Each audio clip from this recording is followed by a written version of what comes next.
ഇപ്പം എന്നെ സംബന്ധിച്ച് ഞാൻ പറഞ്ഞില്ല, 2 പേരുടെ സഹായം എനിക്ക് എപ്പോഴും ആവശ്യമാണ്.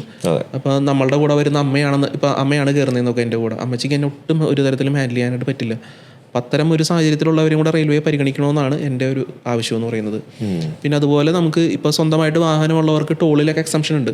എത്ര പേർക്ക് അറിയുമെന്ന് അറിയില്ല അത്. ടോളിൽ എക്സംഷൻ ഉണ്ട്. നമുക്ക് ഡിസേബിലിറ്റി ഉള്ള ആളുടെ പേരിലായിരിക്കണം വണ്ടി. ആ വണ്ടി പക്ഷേ അങ്ങനെ വണ്ടി എടുത്തു കഴിഞ്ഞാൽ വേറെ ആനുകൂല്യങ്ങൾ കിട്ടുകയില്ല. അത് വേറൊരു സത്യം. അതിന് നമ്മൾ പറഞ്ഞ പോലെ സ്പെഷ്യൽ ഇത് വാങ്ങേണ്ടി വരും. വണ്ടി എടുത്തു കഴിഞ്ഞാൽ റിച്ച് ആണെന്നാണ് എല്ലാവരുടെയും വിചാരം അല്ലേ? അതാണ് വിഷയം. അത് മാത്രമേ വണ്ടി എടുക്കുള്ളൂ, ആനുകൂല്യങ്ങൾ. പിന്നെ എന്ന് പറഞ്ഞു കഴിഞ്ഞാൽ ഈ വണ്ടി എടുക്കണമെങ്കിൽ തന്നെ അതിനകത്തും കുറെ പരിമിതി ഉണ്ട്.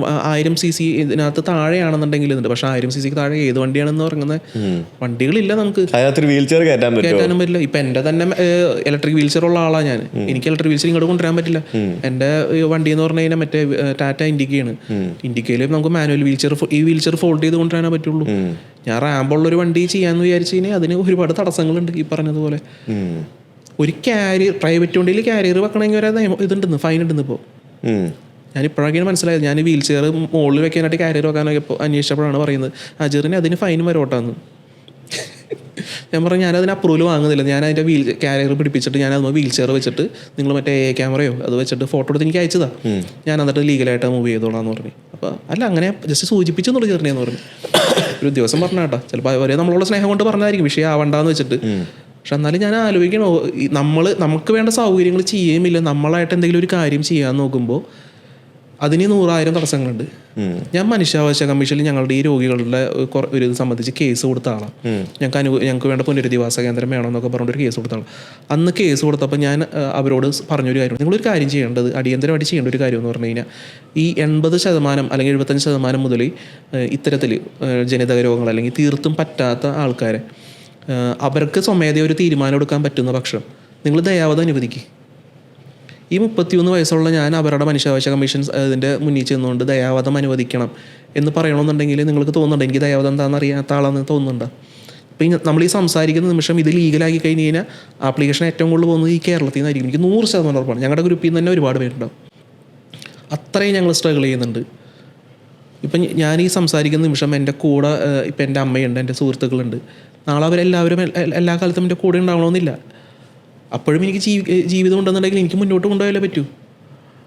ഇപ്പോൾ എനിക്ക് സംസാരിക്കുമ്പോൾ ഒരു വീടെന്ന് പറയുന്ന ഒരു ചെറിയൊരു സംഗതിയെങ്കിലും ഉണ്ട്. അതുപോലും ഇല്ലാത്ത ആൾക്കാരുണ്ട് ഈ അവസ്ഥയിൽ. അത്തരക്കാരും ജീവിക്കണ്ടേ? നമ്മൾ ഈ ഭിന്നശേഷി സൗഹൃദം എന്ന വാക്കുകളിൽ തള്ളിയിട്ട് കാര്യമില്ല. അതിന് വേണ്ട സൗകര്യം നമുക്ക് എല്ലാവരുടെയും ഒരു ഇപ്പോൾ അതേ ഭിന്നശേഷി പെൻഷൻ 2000 രൂപയായിട്ട് കൂട്ടിയിട്ടുണ്ട്. ഭയങ്കരമായിട്ട് സർക്കാർ കുട്ടിയോഷിക്കുകയാണ്. ഞങ്ങൾ 2000 രൂപയ്ക്ക് തീർച്ചയായിട്ടും നല്ല കാര്യമുണ്ടില്ലെന്ന് പറയുന്നില്ല. പക്ഷേ എത്ര രൂപ ഒരു മാസം കിട്ടുന്നത്? 2000 രൂപ കിട്ടും. 2000 രൂപയ്ക്ക് നിങ്ങൾക്ക് എന്ത് ചെയ്യാൻ പറ്റും? ലളിതമായിട്ട് പറയുകയാണെങ്കിൽ എനിക്ക് ഫിസിയോതെറാപ്പി ഒരു ദിവസം വീട്ടിൽ വന്ന് ചെയ്യണം. എനിക്ക് സെൻറ്ററിൽ പോയി ചെയ്യാനായിട്ട് പറ്റില്ല. വീട്ടിൽ വന്ന് ചെയ്യണതിന് 800 രൂപയാണ് അവർ ചാർജ് ചെയ്യുന്നത്. 800 രൂപ. അവരിപ്പോൾ നമ്മുടെ അവസ്ഥ മനസ്സിലാക്കിയിട്ട് അത് 500 ആക്കി ചെയ്യുന്നത്. 500 വെച്ച് കൂട്ടിയാലും ആഴ്ചയിൽ 4 ദിവസം ചെയ്യുമ്പോൾ 4 ദിവസം ചെയ്യാനുള്ള പൈസയായി. അതാണ് ഇപ്പോഴത്തെ അവസ്ഥ. ഞാനെപ്പോഴും ചിന്തിക്കുന്ന ഒരു കാര്യമുണ്ട്, നമ്മളുടെ ഈ MLA-മാർക്ക് മന്ത്രിമാർക്കൊക്കെ കൊടുക്കുന്ന ആനുകൂല്യങ്ങൾ എന്തുമാത്രമാണ്. അതിനകത്തൊക്കെ ഒരു വെട്ടിച്ചുരുക്കൽ ആവശ്യമില്ലേ? ഞാനിങ്ങോട്ട് ഇന്നലെ കണ്ടായിരുന്നു പുതിയ ഇന്നോവകൾ നമ്മുടെ സർക്കാർ നേതാക്കന്മാർക്കൊക്കെ വാങ്ങുന്നത്. ഏത് നിയമത്തിലാണ് പറയുന്നത് നമ്മുടെ മന്ത്രിമാർക്കും ഈ MLA-മാർക്കും ഇന്നോവ തന്നെ വേണമെന്ന്? ഇത് കേന്ദ്രമന്ത്രിമാർ പോലും സഞ്ചരിക്കുന്ന സാധാരണ ഒരു 15 ലക്ഷം അത് അങ്ങനത്തെ കാറിലല്ലേ? എന്തുമാത്രം ചെലവാണ് നമുക്ക്. നമ്മൾ എന്തെങ്കിലും കാര്യത്തിൽ ഈ കേരളം മറ്റുള്ള സംസ്ഥാനങ്ങൾ നോക്കുമ്പോൾ ഇത്തരം വാർത്തകളും കാര്യങ്ങളും കാണുമ്പോൾ ഭയങ്കര റിച്ചാണെന്നാണ് വിചാരിക്കുന്നത്. വെറുതെ അല്ല കേന്ദ്രം കടുംപിടുത്തം കാണിക്കുന്നത്. പല കാര്യങ്ങൾ ചെയ്യുന്ന പ്രവർത്തികൾ കാണുമ്പോൾ നമുക്കങ്ങനെ തോന്നിപ്പോവും. എന്നാൽ യഥാർത്ഥത്തിൽ എന്താണ് നടക്കുന്നത്? നേരെ തിരിച്ചു. വിമാനത്തിൽ യാത്ര ചെയ്തിട്ടുണ്ടോ? ഇല്ല. ഞാനും എൻ്റെ വീൽ ചെയറും ഇനി യാത്ര ചെയ്യാനായിട്ട് വിമാനം മാത്രമേ ഉള്ളൂ. വിമാനം ഈസിയാണ്. വിമാനത്തിൽ നമുക്ക് വീൽ ചെയറിൽ യാത്ര ചെയ്യാന്ന് പറയുന്നത് നിങ്ങൾ മെട്രോ ട്രെയിനിൽ സഞ്ചരിക്കുന്ന പോലെ തന്നെ അത്ര തന്നെ വളരെ എളുപ്പത്തിലുള്ളൊരു സാമ്പത്തികം ഇതുവരെ അനുഭവിച്ചിട്ടില്ല. വളരെ എളുപ്പമുള്ളൊരു കാര്യമാണ് വിമാനത്തിൽ യാത്ര ചെയ്യുക എന്ന് പറയുന്നത്. ട്രാൻസ്പോർട്ടേഷനിൽ ശരിക്കും പറഞ്ഞു കഴിഞ്ഞാൽ ഏറ്റവും ഇമ്പോർട്ടൻ്റ് ആയിട്ട് മാറേണ്ടത് നമ്മുടെ ബസ്സുകളാണ്. കാരണം ഏറ്റവും കൂടുതൽ ആളുകൾ സാധാരണക്കാർ യൂസ് ചെയ്യുന്നൊരു സംഭവമാണ് ബസ് എന്ന് പറയുന്നത്. ആ ബസ്സിൽ ഇപ്പോഴും നമുക്ക് പ്രോപ്പറായിട്ടൊരു വീൽ ചെയർ കൊണ്ടുപോകാൻ സാധിക്കുന്നില്ല എന്ന് പറയുമ്പോഴത്തേക്കിനും അത് വളരെ വിഷമകരമായിട്ടുള്ളൊരു കാര്യമാണ്.